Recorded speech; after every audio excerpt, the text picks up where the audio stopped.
नमस्कार, मैं हूं आलोक जोशी और आप देख रहे हैं माइंड योर बिजनेस। आपसे आग्रह है कि इस वीडियो के लिंक अपने मित्रों परिचितों के साथ जितने ज्यादा से ज्यादा शेयर कर सकते हैं शेयर करें। और अगर अभी तक आपने मेरा यूट्यूब चैनल वन आलोक जोशी सब्सक्राइब नहीं किया है तो सब्सक्राइब का बटन भी दबाते चलें और साथ में घंटी भी बजा दें ताकि जब भी मैं नया वीडियो डालूं या नया लाइव करूं तो आपको खबर मिल जाए। आज हमारे साथ हैं एक मेहमान संदीप जैन, ट्रेडसेफ सिक्योरिटीज के, और हम चर्चा करेंगे रिलायंस इंडस्ट्रीज के नतीजों पर। लेकिन उनसे बात करूं इससे पहले मैं जरा एक नजर में आपको बता दूं कि रिलायंस के नतीजों में है क्या।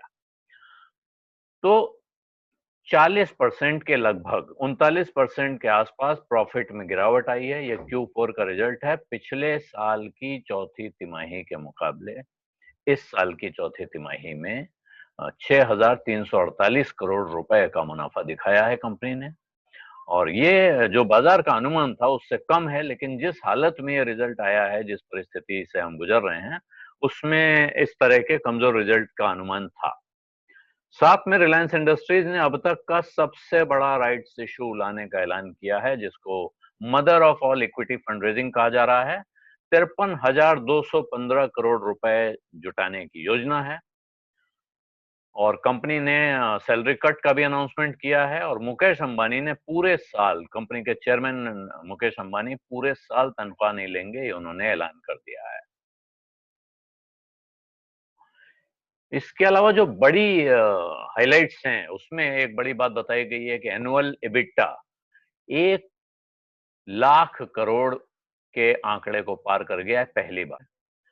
डिजिटल सर्विसेज, जहां सबसे ज्यादा ध्यान अब इस कंपनी का होने जा रहा है, तो डिजिटल सर्विसेज में ईयर ऑन ईयर यानी पिछले साल की इस तिमाही के मुकाबले ये चौथी तिमाही में 42.9% का उछाल है। 6,452 करोड़ रुपए इसका एबिटा आया है क्वार्टरली। और डिजिटल सर्विसेज में एनुअल रेवेन्यू राइज जो है वो 40% से ऊपर का है।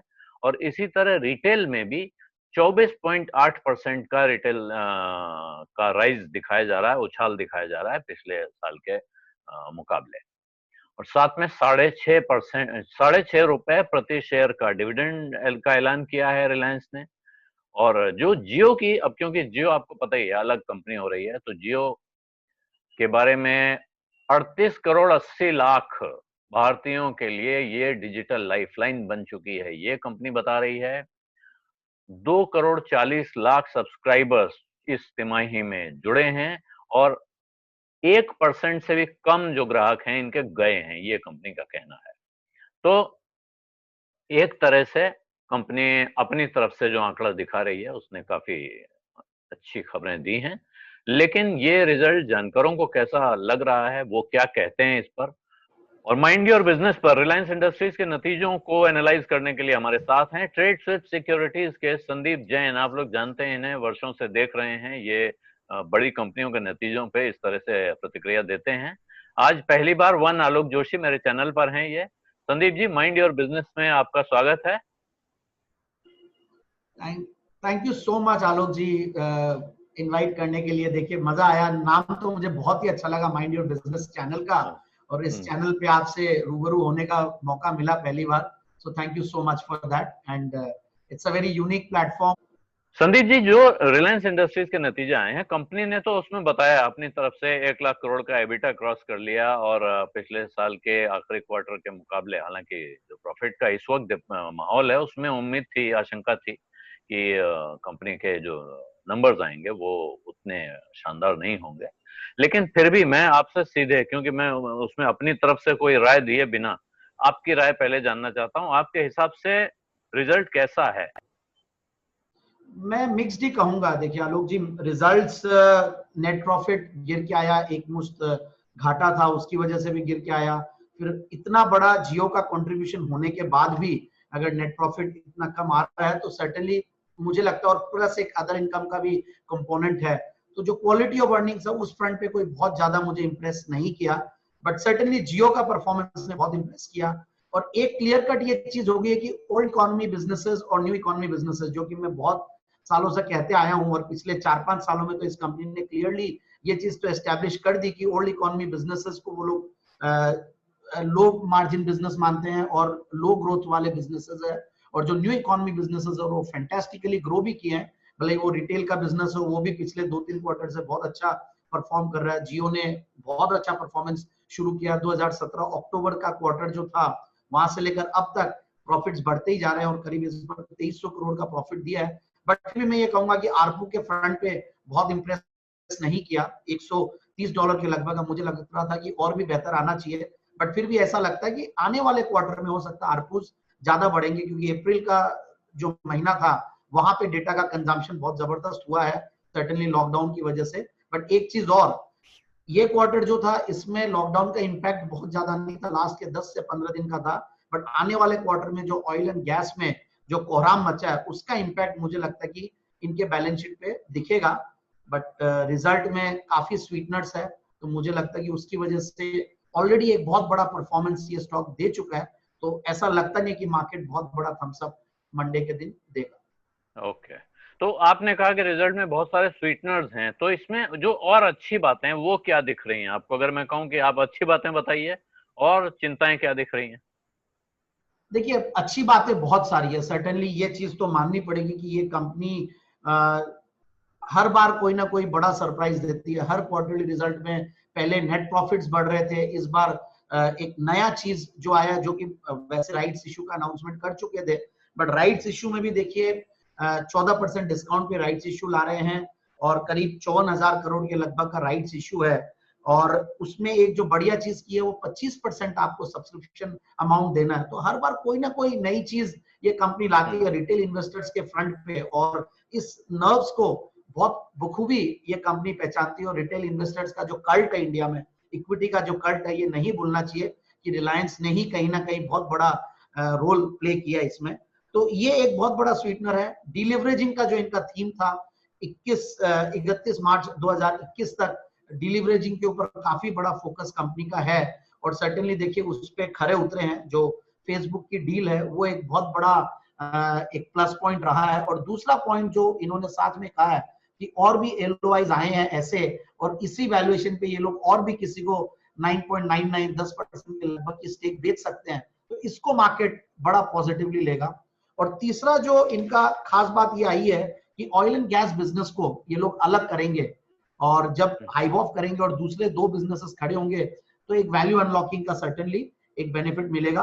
तो मुझे लगता है कि ये 3-4 जो चीजें हैं वो काफी बड़ी पॉजिटिव है। आरपूस इस क्वार्टर में बढ़ेगा जैसा कि मैंने शुरुआत में भी बोला, और जो एबिटा है वो 1 लाख करोड़ के ऊपर पहली बार कंपनी ने पोस्ट किया है, जो कि एक बहुत बड़ा कीर्तिमान है। और मुझे ऐसा लगता है कि एबिटा अगर 1 लाख करोड़ के ऊपर आया है और डिलीवरेजिंग अगर ये लोग कर लेते हैं, राइट्स इशू है, 1 लाख करोड़ और इकट्ठा करने की बात चल रही है, तो जो इंटरेस्ट का कंपोनेंट है वो कम होगा, तो सर्टेनली ये बहुत बड़ा पॉजिटिव होगा लॉन्गर रन में। बट अगेन मैं एक बात यही कहूंगा कि जो इतना बड़ा जो रन अप आया है, इतना बड़ा जो इस मार्केट में आउट परफॉर्मेंस पिछले कुछ दिनों में जो 3-4-5 दिनों में दिखाया है, ये सब कहीं ना कहीं डिस्काउंटेड ऐसा लगता है कि प्राइस में है। जी, यानी कि लोग पहले से कुछ उन्हें उम्मीद थी कि कुछ अच्छा आने वाला है, तो इसलिए कोई तेज उछाल दिखने के आसार आपको नहीं दिख रहे हैं। लेकिन आपसे पूछूं मैं, आप क्या करेंगे रिलायंस के शेयर में कल?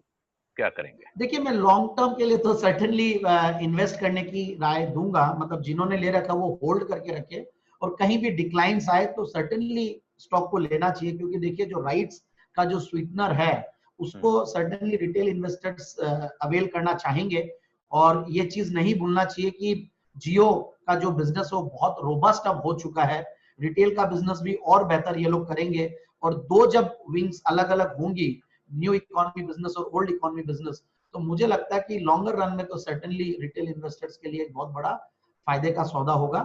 बट शॉर्ट रन में और ट्रेडर्स लोग के लिए मैं ये बोलूंगा कि एक बार बहुत बड़ा मूव दे चुका है, और मार्केट्स अगर ब्रॉडर मार्केट्स नहीं परफॉर्म करते हैं, कल को लॉकडाउन खुलने के बाद रिवाइवल नहीं दिखती इकोनॉमी में, और सारे इश्यूज भी आएंगे सामने। अभी तो क्या लॉकडाउन के दौरान एक बेनिफिट ऑफ डाउट रहता है, भ्रम बना रहता है कि चीजें कितनी बुरी होगी वो नहीं पता। तो मुझे ऐसा लगता है कि एक बार जिन्होंने ले रखा वो होल्ड करके रखे, जिनको लेना है वो डिक्लाइंस का वेट करे, अपॉर्चुनिटी टाइम आएगा ऐसा मेरा मानना है, और लॉन्गर रन के लिए होल्ड करके रखने की राय रही। जी, राइट्स पे आपने कहा कि राइट्स जो बहुत बड़ा स्वीटनर है और इस वक्त उसको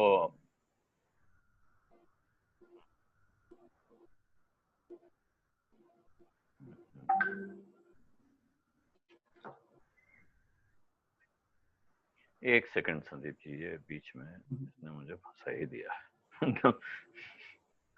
हाँ चीज। हाँ, अरे मेरा मोबाइल जो है ना बीच में, वो इस कंप्यूटर से भी कनेक्टेड है, तो वो साथ में यहाँ घंटी बजाने लगता है, ओके। इसलिए। हाँ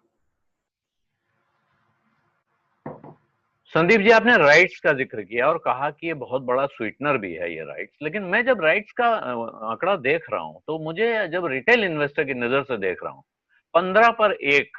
अब आप सोचिए, जिसके पास 50 शेयर है, 100 शेयर है, उसको क्या मिला? 3 शेयर, 6 शेयर मिलने वाला है।